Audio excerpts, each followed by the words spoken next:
Welcome my YouTube channel geography learning plus academy. আজকে তোমাদের সঙ্গে আলোচনা করব একাদশ শ্রেণীর ভূগোল প্র্যাকটিক্যাল তৃতীয় অধ্যায় মানচিত্র অভিক্ষেপের একটি গুরুত্বপূর্ণ প্র্যাকটিক্যাল, সেটি হচ্ছে প্রমাণ অক্ষরেখা বিশিষ্ট সহজ সংক্ষেপ অভিক্ষেপ। আজকে এই প্র্যাকটিক্যালটা নিয়ে তোমাদের সঙ্গে ডিটেলসে আলোচনা করব। এর আগের ভিডিওতে তোমাদের সঙ্গে আলোচনা করেছিলাম পোলার জেনিথাল স্টেরিওগ্রাফিক প্রজেকশন। যদি তোমরা সেই ভিডিওটি দেখে না থাকো তাহলে অবশ্যই তোমরা সেই ভিডিওটি আমার চ্যানেলে গিয়ে দেখে নেবে। ডেসক্রিপশন বক্সে আমার পোলার জেনিথাল স্টেরিওগ্রাফিক প্রজেকশনের ভিডিওর লিংক দেওয়া রয়েছে, তোমরা সেখান থেকে গিয়েও সরাসরি দেখে নিতে পারো। আজকে আলোচনা করব প্রমাণ অক্ষরেখা বিশিষ্ট সহজ সংক্ষেপ অভিক্ষেপ। দেখো, আমরা যখন অভিক্ষেপকে যখন শ্রেণীবিন্যাস করি আমরা দুই ভাবে শ্রেণীবিন্যাস করতে পারি। একটা করতে পারি দৃশ্যানুক অভিক্ষেপ অর্থাৎ আলোর উৎসের পরিপ্রেক্ষিতে, আরেকটা আমরা করি যে অদৃশ্যানুক অভিক্ষেপ বা আলোর উৎস ছাড়া যখন আমরা ম্যাপ প্রজেকশনকে যখন আমরা ক্লাসিফাই করছি তখন আমরা দুই ভাবে এই ম্যাপ প্রজেকশনকে ক্লাসিফাই করতে পারি। সহজ সংখ্যক অভিক্ষেপ বা সিম্পল কনিক্যাল যে প্রজেকশন আছে এইটা মূলত কিন্তু আলোর যে উৎস আছে সেই আলোর উৎসকে আমরা পরিলক্ষিত না করে যখন একটা পার্টিকুলার একটা আমরা বিকাশযোগ্য তল পাই, সেই বিকাশযোগ্য তলের পার্সপেক্টিভে যখন আমরা সৃজনী ভূগোলককে যখন আমরা উপস্থাপনা করছি তখন কিন্তু আমরা অক্ষরেখার স্পর্শকের উপর ভিত্তি করে কিন্তু আমরা এই ম্যাপ প্রজেকশনটাকে আমরা সচরাচর করে থাকি। অর্থাৎ আমরা যদি এইখানে এই ছবিটা যদি দেখি তাহলে এই ছবিতে আমরা দেখতে পাচ্ছি যে একটা শঙ্কু আকৃতির একটা শেপ এখানে উপস্থাপনা করা হয়েছে। এটা হচ্ছে একটা শঙ্কু আকৃতির শেপ এখানে উপস্থাপনা করা হয়েছে। আমরা এই শঙ্কু আকৃতির শেপটাকে আমরা বলছি ডেভেলপিং সারফেস বা বিকাশযোগ্য তল আমরা এটাকে বলছি। আমরা এই শঙ্কু আকৃতির শেপের মধ্যে যদি আমরা এই আর্থ সারফেসটাকে বা পৃথিবীর যে গ্লোবটা যদি আমরা এইখানে যদি রিপ্রেজেন্ট করি, এর ভিতরে যদি আমরা এটাকে যদি রিপ্রেজেন্ট করি তাহলে আমরা কি দেখতে পাচ্ছি, আমরা রিপ্রেজেন্ট যদি করি তাহলে আমরা দেখতে পাচ্ছি যে এই যে শঙ্কুর যে এইটুকু যে অংশ আছে, এই যে এইখান থেকে যে এইটুকুর যে অংশ আছে এইটুকু অংশের মধ্যে আমরা দেখো প্রত্যেকটা দ্রাঘিমা রেখা আমরা এইভাবে পাচ্ছি। অর্থাৎ যতটুকু অংশ আমরা এই কোণের মধ্যে গ্লোবটাকে আমরা রিপ্রেজেন্ট করেছি তাহলে আমরা এইগুলো পাচ্ছি দ্রাঘিমা। আবার যদি আমরা এইটাকে দেখি তাহলে দেখো এইটাকে আমরা পাচ্ছি অক্ষরেখা।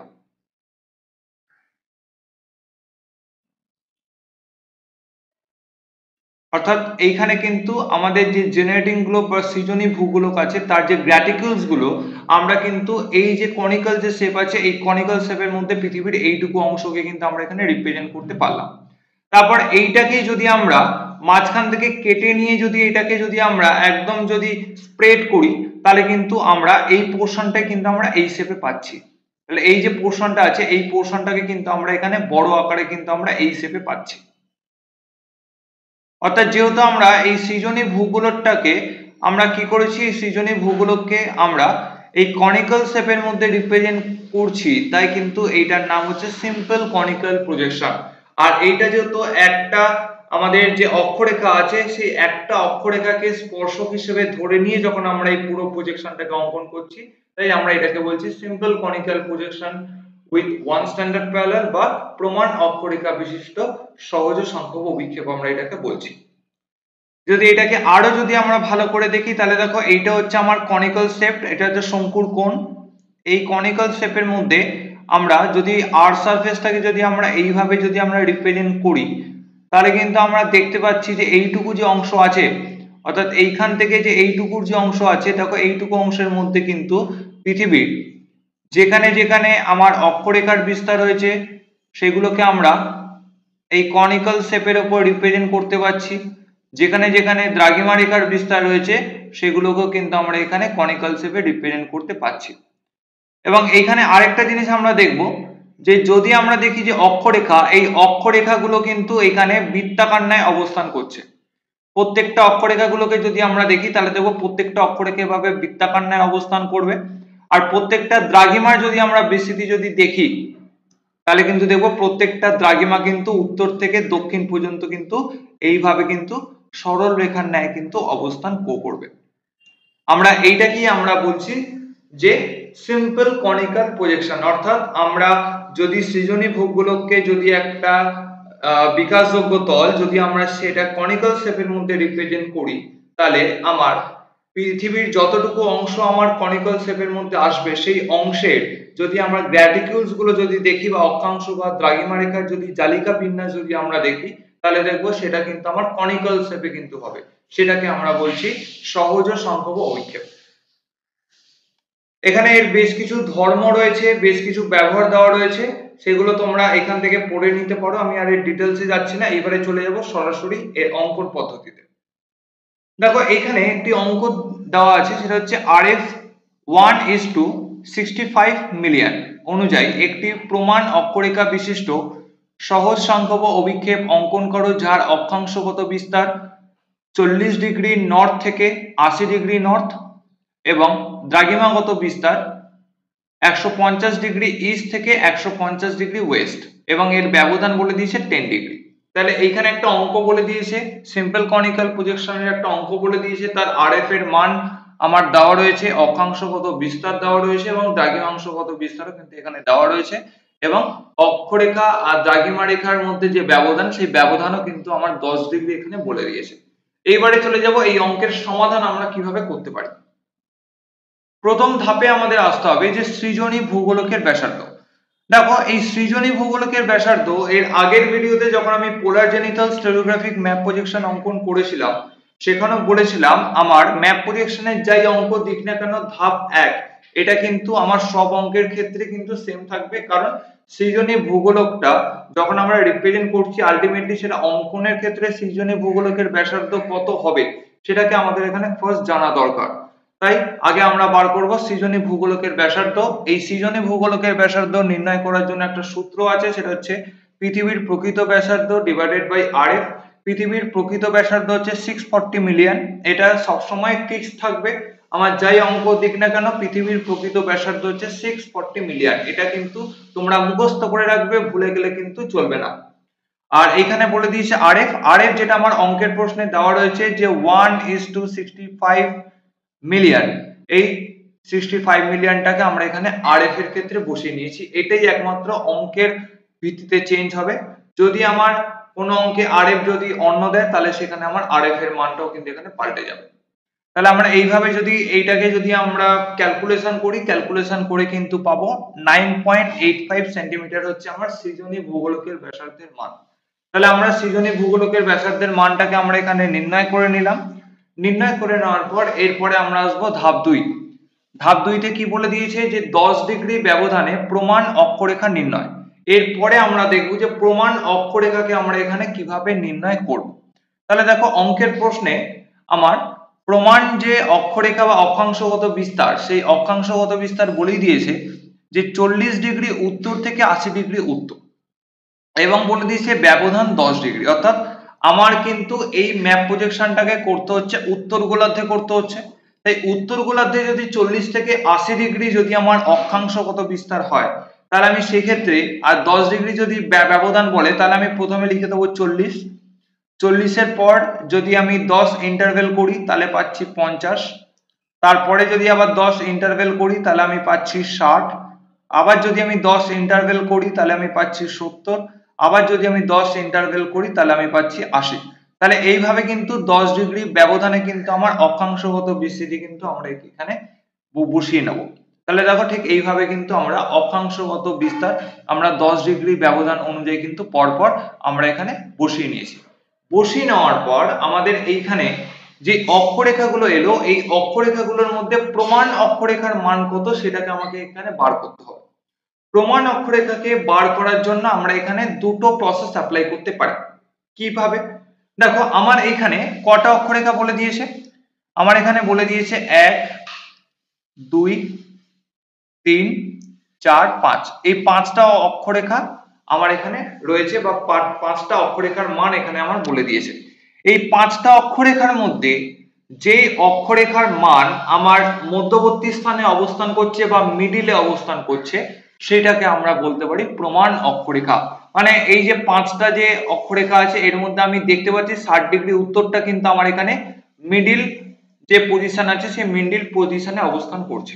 তাই আমরা এখানে 60 ডিগ্রি উত্তর সেটা কিন্তু আমরা ইজিলি ভাবে আইডেন্টিফাই করে নিলাম। কিন্তু যদি আমার প্রশ্নপত্রে যদি 5টার বদলে 6টা অক্ষরেখা বলে দিত বা যদি আমার 8টা অক্ষরেখা বলে দিত, তখন সেক্ষেত্রে মিডিল পজিশনে কোন অক্ষরেখাটা হবে, সেই জন্য আমাদের এখানে একটা ক্যালকুলেশন করতে হয়। সেই ক্যালকুলেশন করার প্রসেস হচ্ছে, আমার যেটা সর্বনিম্ন অক্ষরেখা তার মানটাকে আমরা বসাবো, তার সঙ্গে আমরা সর্বোচ্চ অক্ষরেখাকে আমরা যোগ করব, যোগ করে 2 দিয়ে ভাগ করব। অর্থাৎ আমার এখানে সর্বনিম্ন অক্ষরেখা রয়েছে 40 আর সর্বোচ্চ অক্ষরেখা রয়েছে 80। এই দুটোকে যোগ করে যদি 2 দিয়ে ভাগ করি তাহলে আমি পেয়ে যাচ্ছি 60 ডিগ্রি উত্তর। এই 60 ডিগ্রি উত্তরটা দেখো আমার এখানে মিডিলে অবস্থান করছে। তাহলে এইভাবে কিন্তু আমার যে অক্ষরেখার মানের যে বিস্তার থাকবে তার রেসপেক্টে কিন্তু highest plus lowest divided by 2 করে কিন্তু আমরা প্রমাণ অক্ষরেখাকে এখানে বার করে নিতে পারবো। এরপরে আমরা আসবো ধাপ 3। ধাপ 3 এ রয়েছে 10 ডিগ্রি ব্যবধানে মধ্য দ্রাঘিমা রেখা নির্ণয়। তাহলে আমরা ধাপ 2 এ বার করলাম 10 ডিগ্রি ব্যবধান অনুযায়ী প্রমাণ অক্ষরেখাকে কিভাবে আমরা নির্ণয় করব। এরপরে আমরা করব যে মধ্য দ্রাঘিমা রেখাকে কিভাবে 10 ডিগ্রি ইন্টারভ্যালে বার করব। তার জন্য আমার অঙ্কের প্রশ্নপত্রে কি বলে দিয়েছে, অঙ্কের প্রশ্নপত্রে আমার এখানে বলে দিয়েছে যে 150 ডিগ্রি পূর্ব থেকে 150 ডিগ্রি পশ্চিম আমার এখানে বলে দিয়েছে, আর ব্যবধান বলে দিয়েছে 10। তাহলে সেই ক্ষেত্রে আমার এইখানে মিডিলে আমার থাকবে 180 থাকবে, মিডিলে থাকবে 180। আমরা জানি যে আমাদের মূল মধ্যরেখার মান হচ্ছে আমার 0 ডিগ্রি। যদি আমরা দেখি তাহলে দেখব মূল মধ্যরেখার মান হচ্ছে 0 ডিগ্রি, আর মূল মধ্যরেখার অপোজিটে আরেকটা দ্রাঘিমা রেখা বিস্তার করছে, যাকে আমরা নরমালি বলে থাকি আন্তর্জাতিক তারিখ রেখা, তার মান হচ্ছে 180 ডিগ্রি, তার মান হচ্ছে 180 ডিগ্রি। এবং 180 ডিগ্রির কাছে অবস্থান করছে কিন্তু এই 150 ডিগ্রি পূর্ব থেকে 150 ডিগ্রি পশ্চিম, তাই সেক্ষেত্রে আমাদের মাঝখানে থাকবে 180 ডিগ্রি। যদি আমার এটা বলে দিত যে 50 ডিগ্রি পূর্ব থেকে 50 ডিগ্রি আমার পশ্চিম, তাহলে সেক্ষেত্রে আমি মাঝখানে কিন্তু মূল মধ্যরেখাকে ধরে নিতাম। কিন্তু যেহেতু এটা একদম পৃথিবীর পিছনের অংশটাকে এখানে রিপ্রেজেন্ট করছে, তাই কিন্তু এইখানে কিন্তু আমার মূল মধ্যরেখার অপোজিটে একটা দ্রাঘিমা রেখা অবস্থান করছে, তার মান হচ্ছে 180 ডিগ্রি। সেই 180 ডিগ্রিটাকে আমরা এখানে ধরে নেব। ধরে নেওয়ার পর আমাদের 10 ডিগ্রি ব্যবধান অনুযায়ী এবারে আমরা দুই দিকে আমাদের 150 দিকে আমরা আগাবো। মানে 10 ডিগ্রি ব্যবধান যদি করি তাহলে আমরা এখানে পাচ্ছি 170, আবার যদি 10 ডিগ্রি ব্যবধান করি তাহলে আমরা এখানে পাবো 160, আবার যদি 10 ডিগ্রি ব্যবধান করি তাহলে আমরা পাচ্ছি 150। আবার যদি এইদিকে যদি আমরা 10 ডিগ্রি ব্যবধানে দেখি তাহলে আমরা পাচ্ছি 170, আবার যদি এখানে 10 ডিগ্রি ব্যবধান করি তাহলে পাচ্ছি 160, আবার যদি এখানে 10 ডিগ্রি ব্যবধান করি তাহলে আমরা পাচ্ছি 150। তাহলে এইভাবে কিন্তু আমরা যে দ্রাঘিমাগত বিস্তার, সেই দ্রাঘিমাগত বিস্তার কিন্তু আমরা এখানে লিখে নেব। দেখো মাঝখানে রয়েছে আমার 180, আর 10 ডিগ্রি ব্যবধানে যদি আমরা এই দিকে দেখি তাহলে দেখব আমার 150 ডিগ্রি পশ্চিমের দিকে এসছে, আর যদি এইদিকে আমরা যদি দেখি তাহলে দেখবো 150 ডিগ্রি পূর্বের দিকে এসছে। ঠিক আছে, এইবার আমাকে দেখতে হবে এই যে দ্রাঘিমাগত যে আমরা বিস্তারগুলো আমরা যে পেলাম, যে প্রত্যেকটা দ্রাঘিমার যে মানগুলো পেলাম, এদের মধ্যে মধ্য দ্রাঘিমা রেখা কোনটা। এটারও সেম প্রসেস, আমরা দুই ভাবে আমরা এটাকে অ্যাপ্লাই করতে পারি। দেখো এইখানে রয়েছে 1টা 2টো 3টে 4টে 5টা 6টা 7টা এখানে দিয়েছে। তাহলে আমরা এখানে 7টা কিন্তু দ্রাঘিমা রেখার মান পেলাম। এই 7টার মধ্যে যদি আমি মিডিল পজিশনে দেখি তাহলে কিন্তু আমরা অটোমেটিকলি বুঝতে পারছি যে এইটা হচ্ছে আমার মিডিল পজিশনে রয়েছে 180। যদি আমার এখানে 7টা দ্রাঘিমা রেখা না দিয়ে আমার যদি 8টা দ্রাঘিমা রেখা আসতো, কিংবা 6টা দ্রাঘিমা রেখা আসতো, কিংবা 10টা যদি দ্রাঘিমা রেখা আসতো, তখন সেক্ষেত্রে আমরা কিভাবে মধ্য দ্রাঘিমা রেখাটাকে বার করতাম। অর্থাৎ যদি আমার বিজোড়ে না দিয়ে যদি জোড় সংখ্যায় আসতো, তখন সেক্ষেত্রে আমাদের একটা ফর্মুলা আছে, সেটা হচ্ছে যেটা আমার একদম সর্বোচ্চ দ্রাঘিমা রেখা তার মানটাকে বসাবো, বসিয়ে তার সঙ্গে যোগ করব সর্বনিম্ন দ্রাঘিমা রেখাকে। একইভাবে আবার আমরা সর্বোচ্চ দ্রাঘিমা রেখার মানের সঙ্গে আমরা বিয়োগ করব সর্বনিম্ন দ্রাঘিমা রেখাকে। বিয়োগ করে আমার যে আনসার আসবে, এই দুটো আনসারকে আমরা ডিরেক্টলি যোগ করে 2 দিয়ে ভাগ করব। মানে হচ্ছে highest plus lowest, highest minus lowest দুটোকে প্লাস করব, প্লাস করে 2 দিয়ে ভাগ করব। ভাগ করলে কিন্তু দেখো আমার এখানে 180 চলে আসছে। তাহলে এইভাবেও কিন্তু আমরা মধ্য দ্রাঘিমা রেখাকে নির্ণয় করতে পারি। তাহলে প্রমাণ অক্ষরেখা আর মধ্য দ্রাঘিমা রেখা নির্ণয় করার যে দুটো যে প্রসেস আছে, দুটো প্রসেসই তোমাদের সামনে আমি আলোচনা করলাম। এইখানেই আমার গাণিতিক প্রণালী আমার কমপ্লিট হয়ে গেল। এরপরে আমরা আসবো অঙ্কন পদ্ধতি। অঙ্কন পদ্ধতিতে আসার আগে আমি দুটো কথা এখানে বলবো যে আমরা সিম্পল কনিক্যাল প্রজেকশন কিন্তু আমরা দুটো মেথডে কিন্তু আমরা ড্রয়িং করতে পারি। একটা আমরা জিওমেট্রিক প্রসেসে করতে পারি বা জ্যামিতিক পদ্ধতিতে আমরা করতে পারি, আর আরেকটা করতে পারি আমরা ম্যাথমেটিক্যাল প্রসেস বা আমরা গাণিতিক পদ্ধতি প্রয়োগ করে কিন্তু আমরা সিম্পল কনিক্যাল প্রজেকশনে কিন্তু ড্রয়িংটা করতে পারি। তো আজকে আমি তোমাদের সামনে দেখাবো কিভাবে জ্যামিতিক পদ্ধতিকে আমরা ইউজ করে আমরা সিম্পল কনিক্যাল প্রজেকশন বা সহজ সংখ্যক অভিক্ষেপ অঙ্কন করতে পারি। আর যদি তোমরা গাণিতিক প্রণালীর মাধ্যমে কিভাবে সহজ সংখ্যক অভিক্ষেপ অঙ্কন করতে হয় সেই রিলেটেড যদি ভিডিও দেখতে হয়, তাহলে আমার এই চ্যানেলে ইংলিশ ভার্সনের একটি ভিডিও আমি তৈরি করেছি অনেকদিন আগে, কিভাবে আমরা ম্যাথমেটিক্যাল প্রসেস ইউজ করে আমরা সিম্পল কনিক্যাল প্রজেকশন ড্রয়িং করি, সেটাকে তোমরা চাইলে দেখে নিতে পারো বা আমি নিচের ডেসক্রিপশন বক্সে আমি সেই ম্যাথমেটিক্যাল প্রসেস ইংলিশ ভার্সনের ওই প্র্যাকটিক্যালটা আছে, তবে খুব একটা সমস্যা হবে না, তোমরা বুঝতে পারবে। তাহলে আমি সেখানে আমি চ্যানেলের লিংকটি আমি দিয়ে দেবো, তোমরা সরাসরি সেখান থেকে দেখে নিতে পারো। তবে এক্ষেত্রে মনে রাখবে তোমাদের স্কুলে যে প্রসেসটা এখানে শেখাবে সেই প্রসেসটাই অ্যাপ্লাই করতে হবে। যদি স্কুল থেকে বলে থাকে জ্যামিতিক পদ্ধতি প্রয়োগ করে তোমরা এই অঙ্কনটা করতে পারবে, তাহলে তোমরা সেই জ্যামিতিক পদ্ধতিকে ইউজ করেই তোমরা কাজ করবে। যদি তোমাদের স্কুল বলে থাকে না জ্যামিতিক পদ্ধতি নয় গাণিতিক পদ্ধতি প্রয়োগ করে তোমাদের অঙ্ক এই ডায়াগ্রামটা করতে হবে, তাহলে কিন্তু তোমরা গাণিতিক পদ্ধতি প্রয়োগ করে কিন্তু তোমরা ডায়াগ্রাম করতে পারো। তবে যদি আমরা গাণিতিক পদ্ধতি প্রয়োগ করি তাহলে কিন্তু এই যে ধাপ 3 আমি যে করলাম, যে ধাপ 3 এর যে ক্যালকুলেশন করলাম, ধাপ 3 এর পরও কিন্তু ধাপ 4 এবং ধাপ 5 এই দুটো ক্যালকুলেশন কিন্তু আরো এক্সট্রা করতে হচ্ছে। যদি আমরা জ্যামিতিক পদ্ধতিকে যদি আমরা ইউজ করি তাহলে কিন্তু সেক্ষেত্রে আর কোনো এক্সট্রা ক্যালকুলেশন নেই, ধাপ 3 এ গিয়ে কিন্তু আমার এখানে ক্যালকুলেশনের যে প্রসেস বা আমাদের যে সমাধানের যে প্রক্রিয়া এখানে কিন্তু সমাপ্ত হলো। এইবারে দেখবো কিভাবে জ্যামিতিক পদ্ধতিতে আমরা এই ডায়াগ্রামটা করি। ভূগোলকের ব্যাসার্ধ নির্ণয় আর যে ভ্যালুটা বার করেছিলাম সেই ভ্যালুটা হচ্ছে 9.85। এটাকে যদি আমরা অ্যাপ্রক্সিমেট করি তাহলে কিন্তু দেখো আমি পেয়ে যাচ্ছি 9.9, কিন্তু পেয়ে যাচ্ছি 9.9 সেন্টিমিটার। তাহলে অ্যাপ্রক্সিমেট করে আমি 9.9 সেন্টিমিটার কিন্তু আমি সৃজনী ভূগোলকের ব্যাসার্ধের মান পেয়ে গেছি। আমি সেটা কি স্কেলের সাহায্যে সৃজনী ভূগোলকের ব্যাসার্ধ আমি এখানে নিয়ে নেব। 9.9 সেন্টিমিটার আমি এখানে স্কেলের সাহায্যে আমরা এখানে মান নিয়ে নিয়েছি।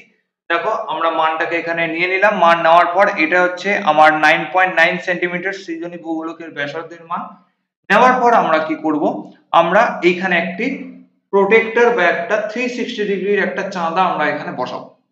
বসানোর পর যেখানে আমরা 9.9 সেন্টিমিটারের যে সরলরেখাটা আমরা নিয়েছিলাম সেইখানে আমরা চাঁদাটাকে বসাবো এবং তার ঠিক উপরের দিকে থাকবে 90 ডিগ্রি এবং এই দিকে আমাদের থাকবে 180 ডিগ্রি। তাহলে আমার এই দিকে থাকছে 180 ডিগ্রি, উপরে থাকছে 90 ডিগ্রি।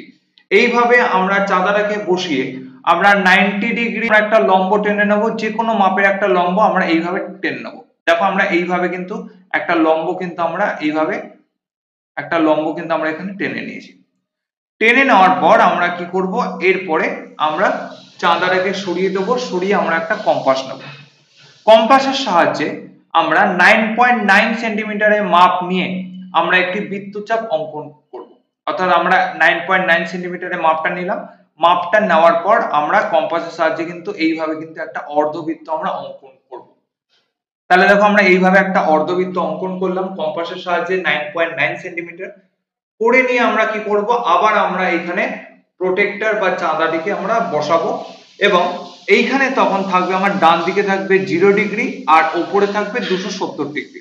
অনেকের চাঁদার মধ্যে মাপের একটুখানি অন্যরকম মাপ থাকতে পারে, তবে একটা জিনিস মাথায় রাখবে, আমার ডান দিকে যেখানে আমি 9.9 সেন্টিমিটারের সরলরেখাটা টেনেছি আমি কিন্তু ঠিক তার সোজাসুজি বসিয়ে কিন্তু আমি জিরোটাকে রাখবো। যেখানে আমার প্রোটেক্টরের যেখানে 0 যে সংখ্যাটা আছে সেটা কিন্তু আমরা 9.9 সেন্টিমিটার সরলরেখার সাথে মিলিয়ে কিন্তু আমরা এখানে বসাবো। বসানোর পর আমার অঙ্কের প্রশ্নে আমার ইন্টারভেল বা ব্যবধান কত বলে দিয়েছিল, ব্যবধান বলে দিয়েছিল 10 ডিগ্রি। অর্থাৎ 10 ডিগ্রি ব্যবধানের পরিপ্রেক্ষিতেই কিন্তু আমার অক্ষাংশ বা যে দ্রাঘিমাগত যে বিস্তার আছে সেটাকে কিন্তু আমরা এখানে পেয়েছিলাম অঙ্কের প্রশ্নে। তাহলে আমরা কি করব, প্রথমেই কিন্তু আমরা এখানে 10 ডিগ্রি কিন্তু আমরা তার মাপটা এখানে ফার্স্ট নিয়ে নেব, আমাদের যে ব্যবধান যেটা রয়েছে। দেখবে তোমাদের চাঁদাতে এইখানে কিন্তু 10, 20, 30, 40, 50 করে ভ্যালু থাকবে। তাহলে কিন্তু সোজাসুজি কিন্তু আমরা এইভাবে কিন্তু একটা 10 ডিগ্রির কিন্তু আমরা সরলরেখা নিয়ে নেব, আমরা এখানে নিয়ে নেব। এরপরে আমাদের সমাধানে আমরা যেটা করেছিলাম, সমাধানে আমরা কি করেছিলাম, সমাধানে আমরা করেছিলাম যে প্রমাণ অক্ষরেখা, প্রমাণ অক্ষরেখা কত এসছে, প্রমাণ অক্ষরেখা এসছে 60 ডিগ্রি। এবারে আমরা 60 ডিগ্রির মাপটাকে কিন্তু আমরা এখানে নিয়ে নেব। যদি আমরা 60 ডিগ্রি মাপটাকে যদি আমরা এখানে নিই, তাহলে আমরা দেখব যে এইটা যদি 10 ডিগ্রি হয় তাহলে এখানে রয়েছে 20 degree, 30 degree, 40 degree, 50 degree, 60 degree.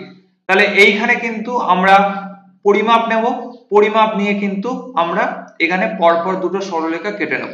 এটা হচ্ছে আমার ব্যবধান, 10 ডিগ্রি ব্যবধানের পরিমাপ, আর এটা হচ্ছে আমার 60 ডিগ্রি যে প্রমাণ অক্ষরেখার যে মানটা এসছে, সেই প্রমাণ অক্ষরেখার মানটাকে আমরা এখানে চিহ্নিত করে নিলাম। চিহ্নিত করার পর এই পেপারে আমরা এর একটা নাম দিয়ে দেবো। আমার এটা রয়েছে ও, আমি এখানে দিয়েছি পি, এখানে দিয়েছি কিউ, এখানে দিয়েছি আর, এখানে দিয়েছি এস। ঠিক আছে, করে দেওয়ার পর আমরা কি করব, এরপরে আমরা এই যে এস এর যে মানটা আছে, যে এস এর যে 90 ডিগ্রি যে লম্বটা আমরা নিয়েছিলাম, এস এর এই 90 ডিগ্রি লম্বটাকে আমরা কি করব, আরো কিছুটা পরিমাণে বর্ধিত করব। বর্ধিত করে আমরা এই 60 ডিগ্রির যে মানটা নিয়েছি, অর্থাৎ এই যে আর এর যে আমরা যে মানটা পেয়েছি 60 ডিগ্রি, এটার উপর বেস করে স্কেলের সাহায্যে একটি স্পর্শক অঙ্কন করব। সেই স্পর্শকটা আমরা কিভাবে অঙ্কন করব, দেখো একদম যেখানে আমার 60 ডিগ্রি যে মাপটা আমার বৃত্তচাপের সাথে গিয়ে মিশেছে, অর্থাৎ এই জায়গায় গিয়ে মিশেছে, এর সঙ্গে আমরা স্কেলটাকে মেলাবো, মিলিয়ে কিন্তু একটা সোজাসুজি কিন্তু আমরা যেখানে আমরা লম্বটাকে আমরা বর্ধিত করেছিলাম সেই দিকে কিন্তু একটা স্পর্শক কিন্তু আমরা এখানে আঁকবো। দেখো এইভাবে কিন্তু একটা স্পর্শক কিন্তু আমরা স্কেলের সাহায্যে কিন্তু আমরা এই স্পর্শকটা এঁকে নিলাম। এরপরে যদি আমরা স্পর্শকের নাম দিই তাহলে আমরা পেয়ে যাচ্ছি আর আর টি, তাহলে আমরা পেয়ে যাচ্ছি আর আর টি হচ্ছে স্পর্শক। তাহলে আমরা স্পর্শক আমরা টেনে নিলাম আর আর টি। এরপরে আমরা কি করব, এরপরে আমরা পি এবং কিউ যে আমার যে মাপটা এসছে সেই মাপটা আমরা এখানে কম্পাসের সাহায্যে মাপ নেব।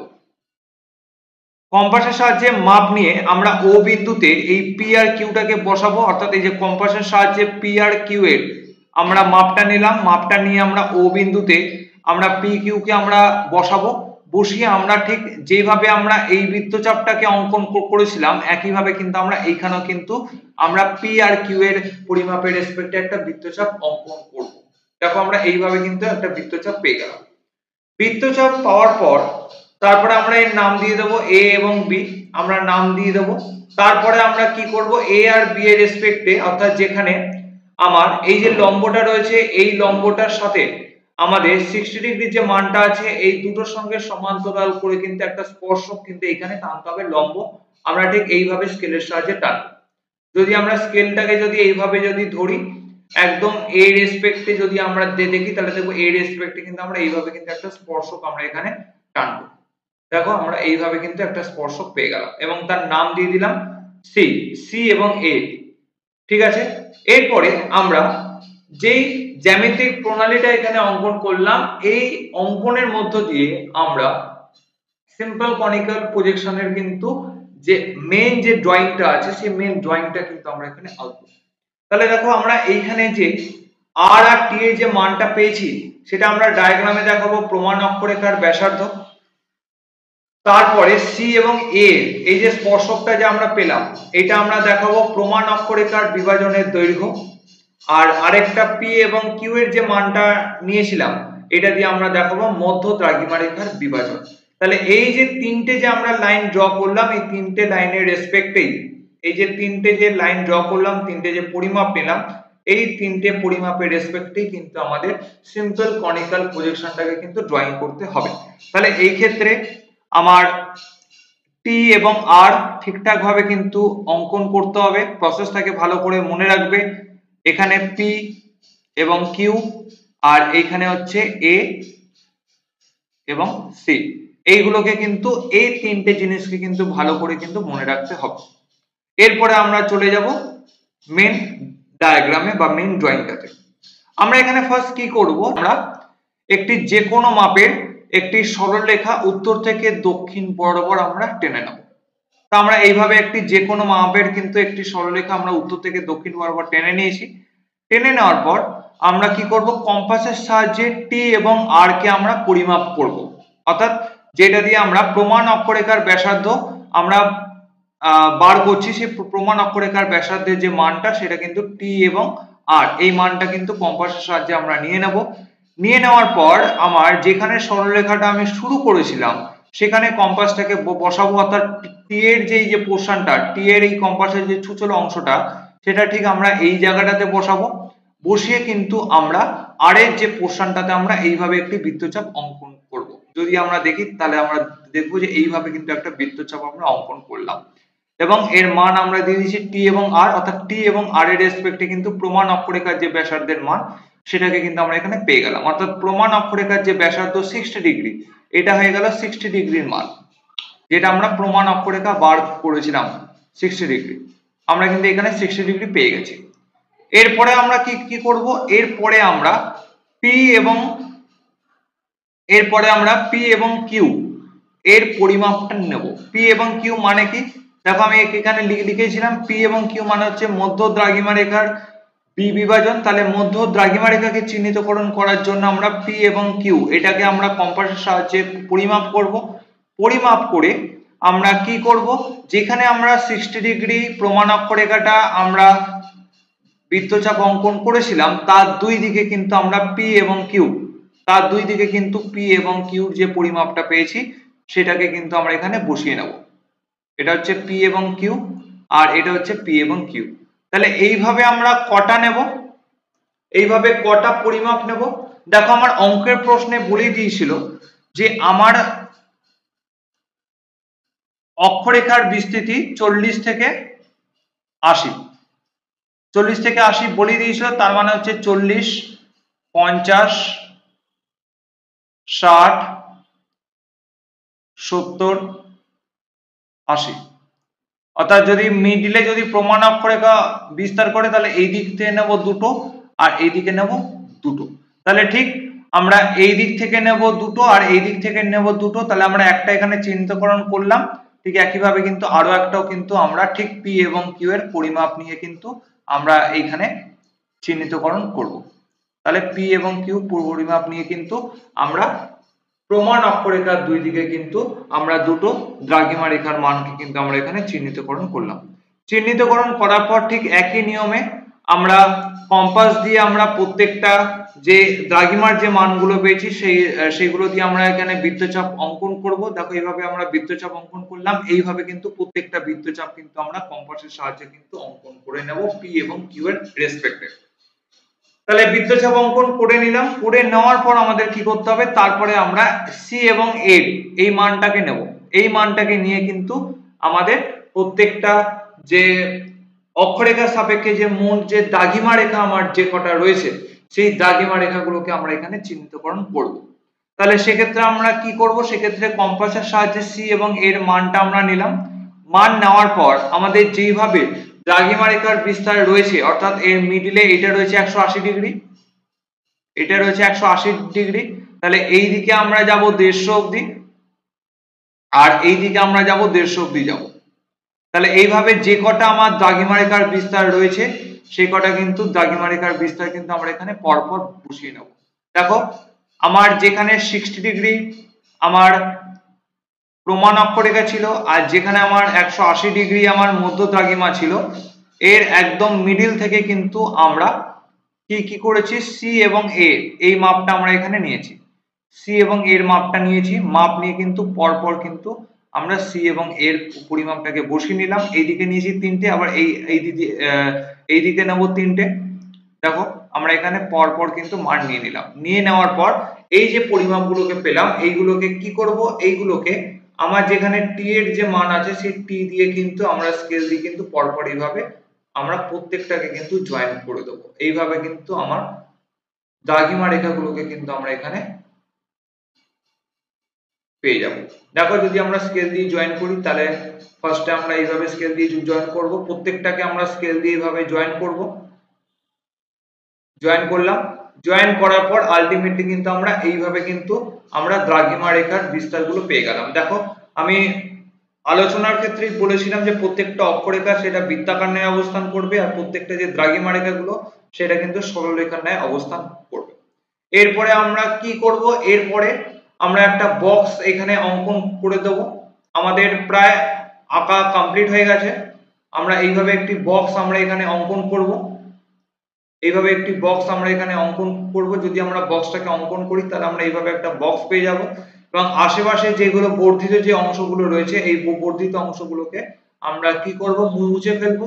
আমরা এখানে মুছে দিয়েছি। মুছে দেওয়ার পর আমাদের যে দ্রাঘিমা রেখার যে বিস্তার ছিল সেই দ্রাঘিমা রেখার বিস্তারটাকে আমরা এখানে বসিয়ে নিয়েছি, যে এটা হচ্ছে আমার মধ্য দ্রাঘিমা রেখা, এই দিকটা হচ্ছে আমার পূর্ব গোলার্ধ, আর এই দিকটা হচ্ছে আমার পশ্চিম গোলার্ধ। তাই পূর্ব গোলার্ধ এবং পশ্চিম গোলার্ধের বিস্তৃতি যে 10 ডিগ্রি ব্যবধান অনুযায়ী যে আমরা করেছিলাম সেগুলোকে আমরা এখানে পরপর বসিয়ে নিয়েছি।